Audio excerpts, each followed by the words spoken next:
What would you do if the family you thought was picture perfect was hiding dark, sinister secrets? How does a loving household transform from holiday celebrations to the center of one of the most haunting unsolved mysteries of our time? This story has everything. A missing mother, an explosive family secret, and a finale so devastating it left a nation reeling. Today we're diving deep into the tragic disappearance of Susan Powell, a story that will leave you questioning how well you really know those closest to you. Houseville, true crime involving family. Every family has secrets, any family can cross the line. Hi, I'm Matt. Welcome to Houseville, where we explore the darkest stories of family secrets turned tragic. Today's case takes us to West Valley City, Utah, where a young mother named Susan Powell vanished without a trace in December 2009. What begins as a missing person case quickly spirals into a tale of manipulation, obsession, and the destruction of a family. Susan's story is not just about her disappearance, it's about the people around her, the secrets they kept, and the devastating consequences of unchecked obsession. Buckle up for this chilling and heartbreaking journey into one of the most perplexing true crime cases within a family dynamic. Susan Powell was born Susan Marie Cox on October 16, 1981, in Alamogordo, New Mexico. She grew up in a loving, close-knit family with strong values and a deep sense of faith. Friends and family described Susan as kind, vibrant, and full of life. She was the type of person who could brighten any room with her infectious smile.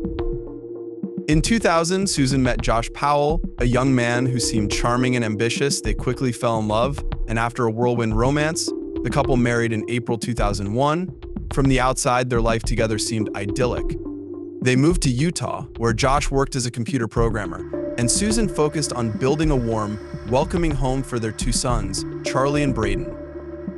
But behind the facade of a happy marriage, cracks began to appear. Josh had a controlling and volatile personality. He tightly managed the family's finances, forcing Susan to live on a strict budget while he spent extravagantly on himself. And over time, his behavior became more erratic and manipulative.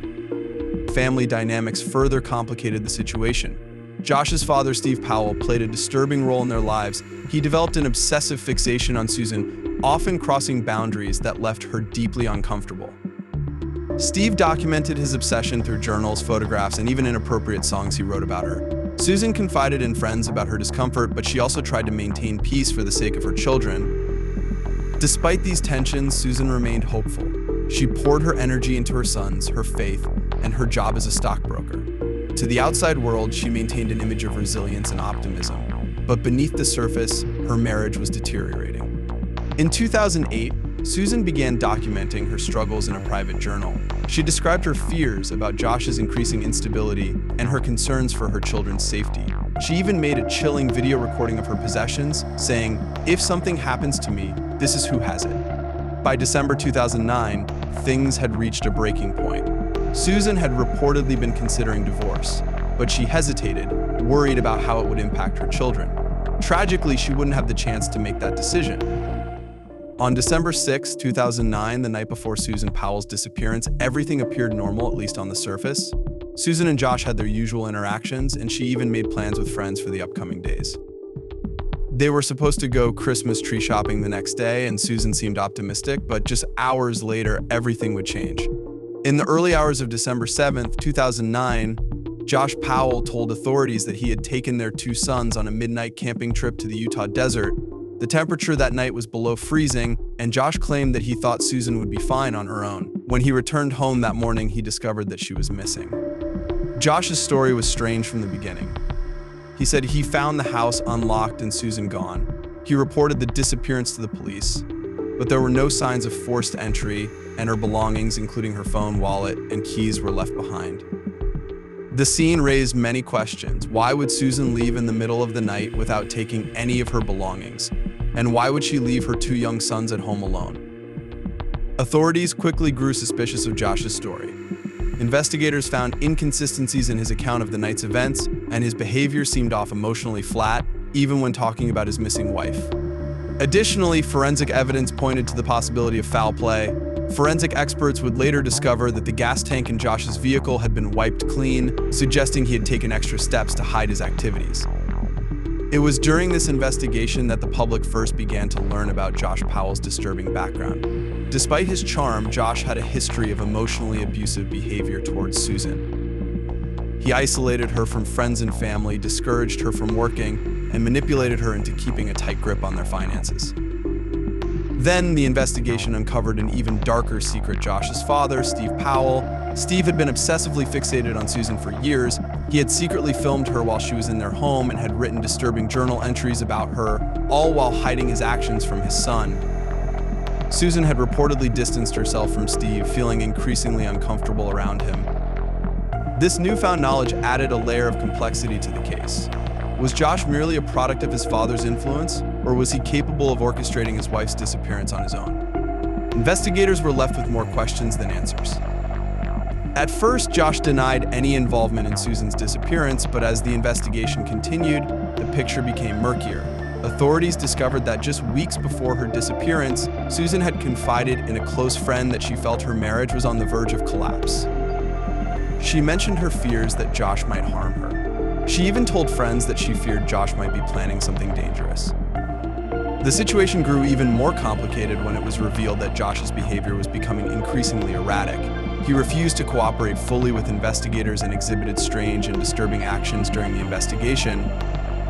In the days following Susan's disappearance, Josh packed up his belongings and, in an apparent act of desperation, moved himself and his children out of the house. By now, the police were certain that Josh had something to hide. But the biggest question remained what had happened to Susan Powell and why had Josh seemed so unfazed by her disappearance. The investigation was intensifying and the case began to dominate national news. People were captivated by the mystery of what was really happening behind closed doors in the Powell family, but the worst was yet to come. The events leading up to Josh Powell's final act were harrowing and tragic, but they also shed light on the darkness that had been festering for years within the Powell family. Josh Powell had a long history of troubling behavior, including his increasingly erratic actions and suspicious statements about his wife's disappearance. Though authorities had long considered him the prime suspect in Susan's case, they lacked the concrete evidence to make an arrest, and his refusal to cooperate with the investigation only complicated things further. In the months before the fatal incident, Josh Powell had been under constant scrutiny. He had been the subject of a full investigation by local authorities, including the West Valley City Police Department, who were investigating Susan's disappearance. Despite multiple interviews, Josh maintained his innocence, even as his behavior became more concerning. His denial of any wrongdoing regarding his wife's disappearance never wavered, but it was clear that there were still so many questions left unanswered. In the days leading up to February 5th, 2012, Josh had lost his rights as a custodial parent. He had been battling with Susan's parents, Chuck and Judy Cox, for custody of his sons, Charles and Braden, and during these court proceedings, it became evident that Josh's behavior was becoming more and more unstable. Susan's family had fought relentlessly to protect the children, aware that Josh's past actions and erratic behavior posed a significant danger to their safety. The courts had granted them temporary custody, and Josh was now only allowed supervised visits with his children under strict guidelines set by social services. On the morning of February 5th, Josh arrived at the designated social services facility for his scheduled visit. The building was a small, nondescript structure, and the visit was supposed to be a routine, supervised interaction between a father and his children.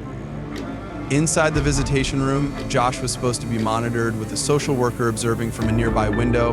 These measures had been put in place to ensure the children's safety, but they could not have foreseen the devastating turn of events that would unfold. At first, everything seemed normal. Josh and his sons were escorted into the room, and the door was shut behind them. The social worker stood just outside, with the window providing a view of the room where Josh was spending time with Charles and Braden. However, moments after the door was closed, Josh did something that no one could have predicted. He locked the door from the inside, trapping himself and the children in the room. What happened next was beyond comprehension. According to later reports, Josh Powell had premeditated this act. He had brought gasoline with him to the visitation center, and after locking the door, he used it to set the room on fire. The blaze quickly consumed the building, and within moments, the entire structure was engulfed in flames.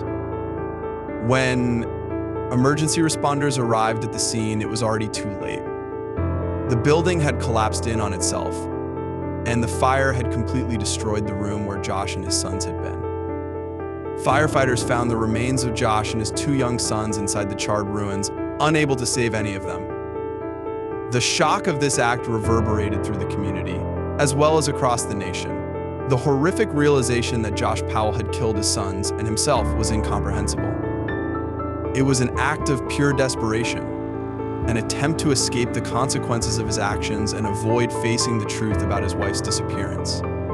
In a twisted, final gesture, Josh took his children's lives in a desperate attempt to take control of his own fate. The implications of this tragedy were far-reaching. Not only did it bring an end to the lives of two innocent children, but it also ensured that Susan Powell's case would never have the closure that many had hoped for. The tragedy brought into sharp focus the systemic failures that had allowed Josh Powell to continue his manipulative and controlling behavior for so long.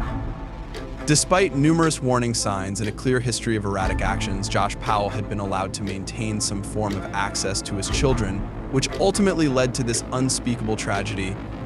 While it was clear that Josh had been the prime suspect in Susan's disappearance, there was still no conclusive evidence to prove that he was responsible for her death. His final act, the murder of his children, did not provide the answers that investigators and Susan's family so desperately sought. The fire that killed Josh and his sons did not solve the mystery of Susan Powell's disappearance. It only deepened the questions surrounding her fate. Many were left asking why Josh Powell felt the need to go to such extremes to avoid facing justice. Did he truly believe that by taking the lives of his children, he would escape the repercussions of his actions? Or was this an act born out of pure malice and an overwhelming desire for control, a final act of revenge on the people who had sought to take his children away from him? The reasoning behind his actions may never be fully understood, but the horror of it will never be forgotten. In the aftermath of this tragedy, Susan Powell's family was left grappling with the unspeakable loss of not just a daughter, but of their two grandchildren. The pain and grief that they experienced were unimaginable, compounded by the knowledge that Josh Powell had taken their lives in such a horrific and final way. Yet even in the face of this overwhelming sadness, Susan's parents, Chuck and Judy Cox, continued to fight for justice. They remained committed to finding out what truly happened to their daughter and ensuring that her story would not be forgotten. The tragic conclusion to Susan Powell's case is a stark reminder of how easily trust can be abused, and how those closest to us can sometimes become the greatest threat. Josh Powell's actions tore apart an entire family, leaving behind only devastation and unanswered questions. And while the case may have ended in a horrific and incomprehensible manner, Susan Powell's story continues to resonate with those who are fighting against domestic violence and coercive control. Her disappearance and the death of her children was not just a personal tragedy for her family. It was a tragedy that echoed through the community and beyond, sparking important conversations about the dangers of emotional abuse and the need for stronger protections for vulnerable families. The aftermath of the tragic fire was devastating. The loss of two young children who had been innocent victims in a twisted and complicated family saga left the world in shock.